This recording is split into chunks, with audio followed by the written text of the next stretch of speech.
What's up, everybody? Welcome to the UFC 293 Best Bets. UFC 293 goes down from Sydney, Australia tomorrow night, with New Zealand's Israel Adesanya defending his middleweight title against Sean Strickland. Now, if you followed our UFC podcasts and video shows before, you know I don't always love to bet on the main events. This time I do have a pick, though. I'm on Sean Strickland. He's plus 490 at FanDuel.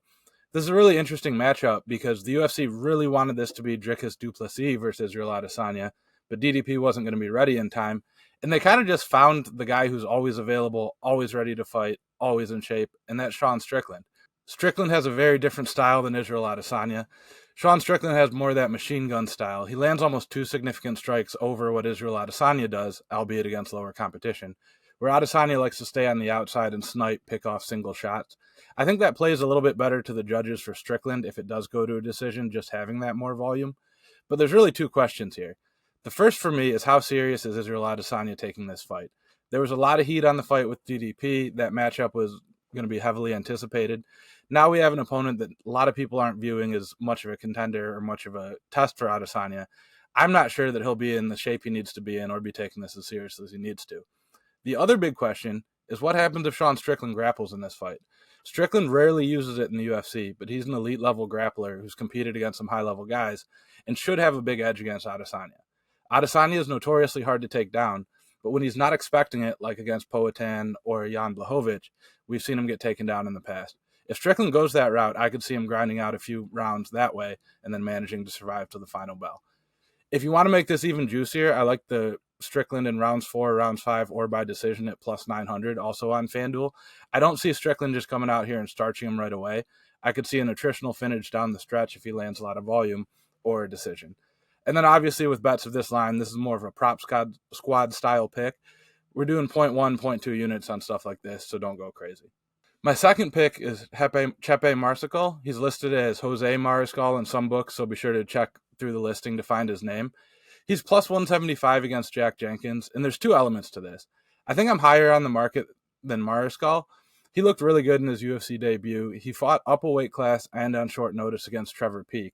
He managed to hang in there with the striking against Peek, who's much bigger and stronger and hits a lot harder.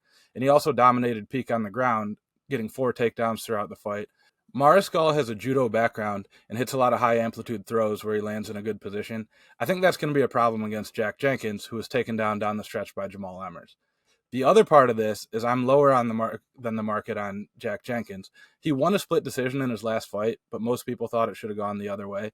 He also tired down the stretch against Jamal Emmers, which could be a problem against Mariscal, who took over against Trevor Peek late. So this is one I wrote up in my luck rankings earlier in the week. But when I'm higher on the underdog and lower on the favorite than the market, I really like it at plus 175. Another one where I'm taking a little bit of a sprinkle too. Mariscal by sub is plus 1,200 on DraftKings. I think that's probably the likelier way he finishes it over a knockout. Jenkins is a pretty good striker, but he's been beaten twice by submission in the past. And then my last pick, Gabriel Miranda, plus 136 on FanDuel. This is one where I'm more fading the opponent than I'm high on Miranda. He's fighting Shane Young, who's a local fighter. Young hasn't won a fight in almost 4.5 years. He's 0-3 in that time, despite the UFC trying to get him some wins in Australia. He was also taken down in both of the last 2 losses, which is a big problem against Miranda. Miranda coaches grappling at MMA Masters in Florida, where Colby Covington trains, among others. He's competed in some high-level jiu-jitsu stuff. He also managed to get a takedown in Benoit Saint-Denis in his last fight before getting knocked out. That fight has aged really well because BSD has won his last 2 fights inside the distance. So for Miranda to have had that success and then come to fight a lesser fighter this time, I think he'll have a huge edge in the grappling department. If you like this video, be sure to like and subscribe so you can keep getting content like this. For the rest of my UFC 293 betting card, be sure to download the award-winning Action Network app, where you can see all of my picks as well as the picks from the rest of our experts.